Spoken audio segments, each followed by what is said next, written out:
Hello guys, welcome back to our YouTube channel. നമ്മളിന്ന് ഉണ്ടാക്കാൻ പോകുന്നത് മത്തിപ്പീര. നമുക്ക് കുറച്ച് കുഞ്ഞു മത്തി കിട്ടിയിട്ടുണ്ട് കണ്ടോ. അപ്പോൾ ഇത് വെച്ച് നമുക്കിന്ന് പീര ഉണ്ടാക്കാം. നമുക്കപ്പോൾ അതിനാവശ്യമായ ഐറ്റംസ് വെച്ചിട്ടുണ്ടെങ്കിൽ തേങ്ങ ചിരകിയത്, പിന്നെ ഉള്ളിയുണ്ട്, വെളുത്തുള്ളി, ഇഞ്ചി, കുരുമുളക്, മുളക് പൊടി, കറിവേപ്പില, കുറച്ച് ജീരകം, മഞ്ഞൾപ്പൊടി, മുളക്. ഇതെല്ലാം മിക്സിയിലിട്ടിട്ട് ചെറുതായിട്ടൊന്ന് അടിച്ചെടുക്കുക. അടിക്കേണ്ട, ജസ്റ്റ് ഒന്ന് ക്രഷ് ചെയ്തെടുക്കുക.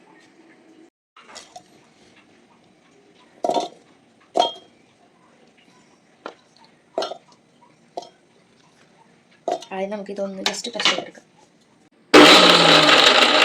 അതിലോട്ട് ഇതൊക്കെ ഇട്ട് കൊടുക്കാം.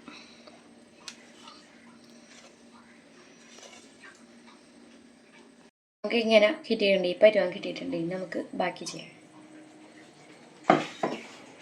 ചാളിടാം. നമ്മൾ കഷ്ണങ്ങളാക്കിയിട്ടുണ്ട് കേട്ടോ, മത്തി കുറച്ച്.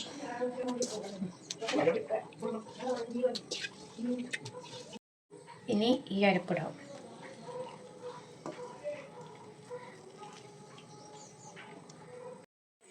കുറച്ച് പുളിവെള്ളം, ഈ എന്ത് പുളിയാണ്, ചാണകപ്പൊടി കുറച്ച് പറഞ്ഞില്ല, പുളിക്ക് വേണ്ടിയിട്ടാണ് കുറച്ച് ഒഴിക്കുക.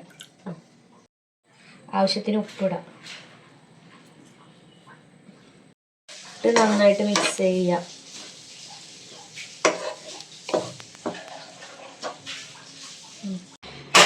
ഗ്യാസ് ഓൺ ആക്കിയിട്ട് വയ്ക്കാം. ഇനി ഇതിൽ കുറച്ച് കറിവേപ്പില, കുറച്ച് പച്ച വെളിച്ചെണ്ണ, കുറച്ച് വെള്ളം കൂടെ ഒഴിച്ചിട്ട് ചെറുതീയിൽ വേവിച്ചെടുക്കാം. നന്നായിട്ട് മിക്സ് ചെയ്തിട്ട് അടച്ചെടുക്കാം. ഇനി വേവട്ടെ.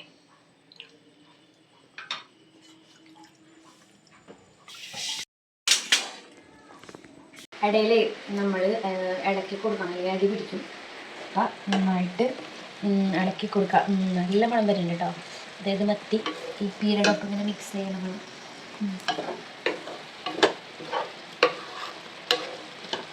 അപ്പോൾ ഗൈസ്, നമ്മുടെ മത്തി പീര റെഡി ആയിട്ടുണ്ട്. നമുക്കിപ്പോൾ ഇത് വേവണ വരെ നോക്കണം കേട്ടോ, അത് പിടിക്കരുത്. നമ്മുടെ സംഭവം റെഡി ആയിട്ടുണ്ട്. അപ്പോൾ എല്ലാവരും ഉണ്ടാക്കി നോക്കാം. അപ്പോൾ ഇത് നമുക്ക് ടേസ്റ്റ് ചെയ്യാൻ കൊണ്ട് കൊടുക്കാം.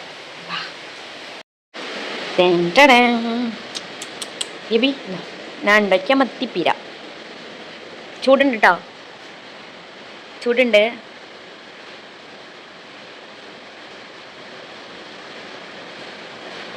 എങ്ങനെയുണ്ട്? നൈസാണോ? അപ്പോൾ ഗൈസ്, നമ്മളുടെ മത്തിപ്പീര റെഡി ആയിരിക്കുന്നു. എല്ലാ ദിവസവും നമ്മൾ ഈ കറി വെക്കൽ വറക്കൽ മാത്രമല്ലേ ചെയ്യുള്ളൂ. അപ്പോൾ നമുക്കൊരു വെറൈറ്റി പിടിച്ചതാണ് മത്തിപ്പീര. ഇനി നമുക്ക് തിന്നു നോക്കാം. Okay, by.